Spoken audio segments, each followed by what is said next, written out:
AI আগামী এই যে পৃথিবীর যে বৈশ্বিক অবস্থা এটা পুরো নিয়ন্ত্রণে নিয়ে নেবে সিংহভাগ মানুষ। কোটি কোটি মানুষ চাকরি হারিয়ে ফেলবে, যেমন গাড়ির ড্রাইভার থাকবে না। এবং এখন যে তেল ডিজেলে যে গাড়িগুলো চলতেছে এই গাড়িগুলো কিন্তু ইলেকট্রিক হয়ে যাবে আগামী 10 বছরের মধ্যে। দেখবেন যে এগুলোর অবস্থা হবে আগেকার ওই সাইকেলের মতো। অনেকে এআই কে দাজ্জালের সাথে তুলনা করেন আপনারা, যে এটা দাজ্জালীয় ফিতনা। এটা ভুল কথা। কিসের দাজ্জালীয় ফিতনা? এটা একটা প্রযুক্তি, এটা একটা প্রযুক্তি।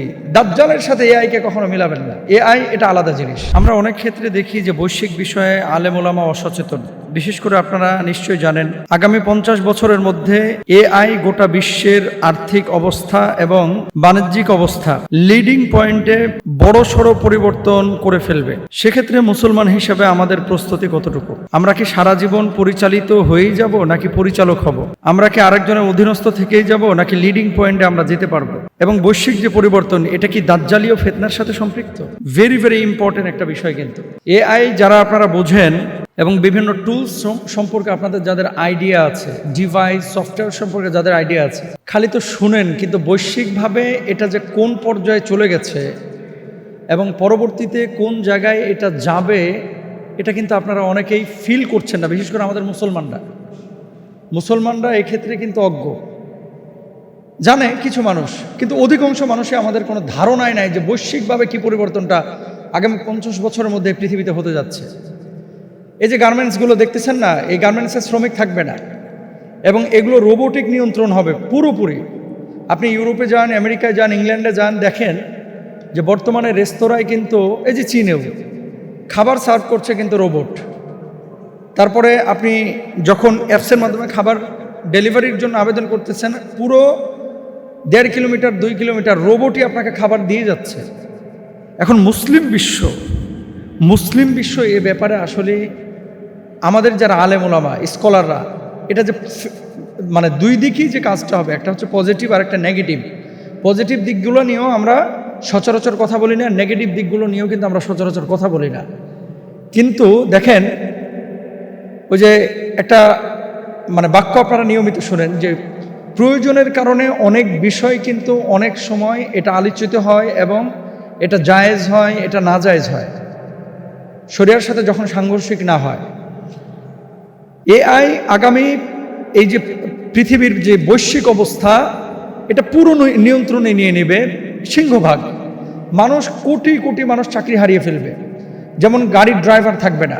এবং এখন যে তেল ডিজেলে যে গাড়িগুলো চলতেছে এই গাড়িগুলো কিন্তু ইলেকট্রিক হয়ে যাবে আগামী 10 বছরের মধ্যে। দেখবেন যে এগুলোর অবস্থা হবে আগেকার ওই সাইকেলের মতো, নোকিয়া বাটন ফোনের মতো এদের অবস্থা হবে।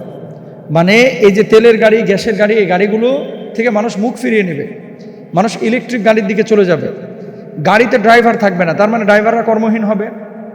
মানুষ এখন মাসালার জন্য চ্যাট জিপিটি, আপনারা জান অনেকে যে মাসালায় কি বলতেছে। চ্যাট জিপিটি দেখেছেন যে ওখানে একেবারে হাদিসের ইবারত সহ কোরআনের আয়াত সহ কিন্তু নিয়ে আসছে। মানুষ 1 মিনিটে ন্যানো সেকেন্ডে একটা ইবারত বলতে পারে না, কিন্তু এআই নিয়ে চলে আসতেছে। আপনি যদি দলিল চান যে বুখারী থেকে আমরা 40টা হাদিস দাও, সে কিন্তু দিয়ে দিতে পারতেছে। তো এটা পজিটিভ অনেকগুলো দিক আছে, তদ্রূপভাবে নেগেটিভ দিকও আছে। নেগেটিভ দিকগুলো কি কি হবে? বৈশ্বিকভাবে চাকরির বাজারটা একেবারে ধ্বংস হয়ে যাবে, বুঝছেন? লক্ষ লক্ষ মানুষ বেকার হয়ে যাবে। তাহলে সেই সময় ওই চাকরি যখন আপনার থাকবে না, আপনার রুটি রুজির কি হবে? আল্লাহ তো আপনাকে চালাবে, কিন্তু আপনার প্রস্তুতি কতটুকু এটা কি আপনি একবার ভেবেছেন? আপনি কিন্তু ভাবেন নাই। নতুন ধরনের চাকরি তৈরি হবে, এআই ট্রেনার, তারপরে ইথিক্স স্পেশালিস্ট, তারপরে human AI coordinator, call centre পুরো নিয়ন্ত্রণ করবে। এই যে এখন যে ফোন কোম্পানিগুলোতে আপনারা কল সেন্টারে ফোন দেন না, এগুলো কিন্তু এআই নিয়ন্ত্রণ করে। ইউরোপে কিন্তু এখন হচ্ছে এগুলা, এটা হয়ে যাবে।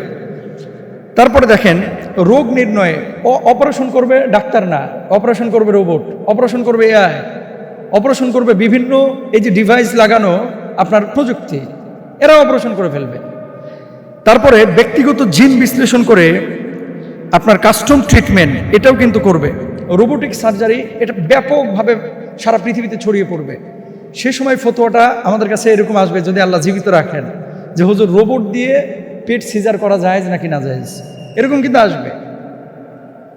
তারপরে দেখেন শিক্ষা ব্যবস্থার পরিবর্তন। আমরা তো এখন শারীরিকভাবে টিচারের কাছে পড়াশোনা করি, তখন এআই টিউটর চলে আসবে।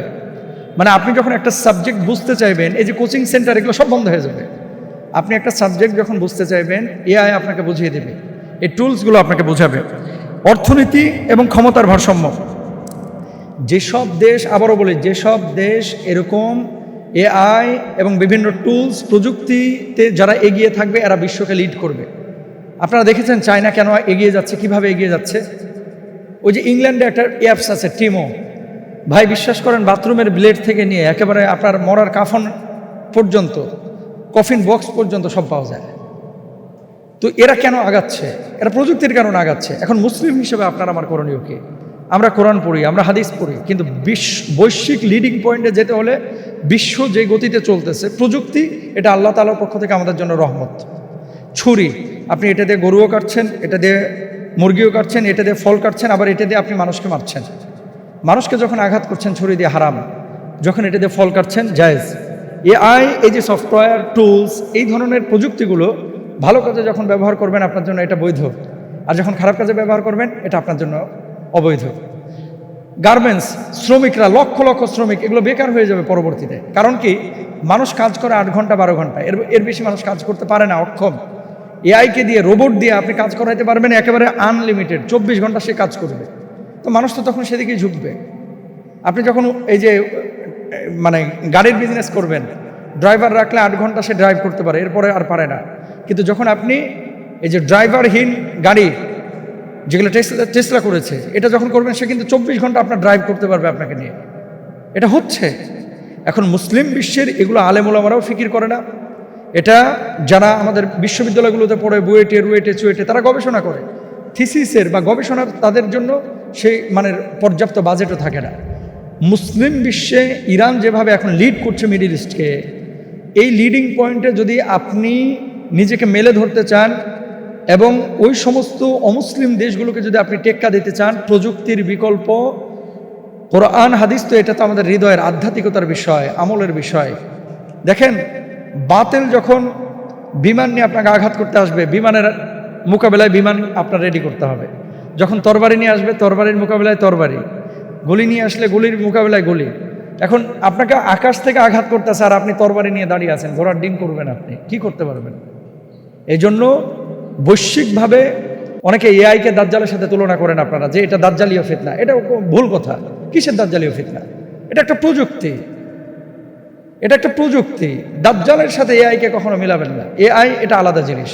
আর চ্যাট জিপিটি, যে কোনো মাসালা আপনারা অনেকে জিজ্ঞেস করেন, শুধু জিজ্ঞেস করে চ্যাট জিপিটির উপরে নির্ভরশীল হবেন না, আপনারা একজন আলেমের কাছেও জিজ্ঞেস করবেন।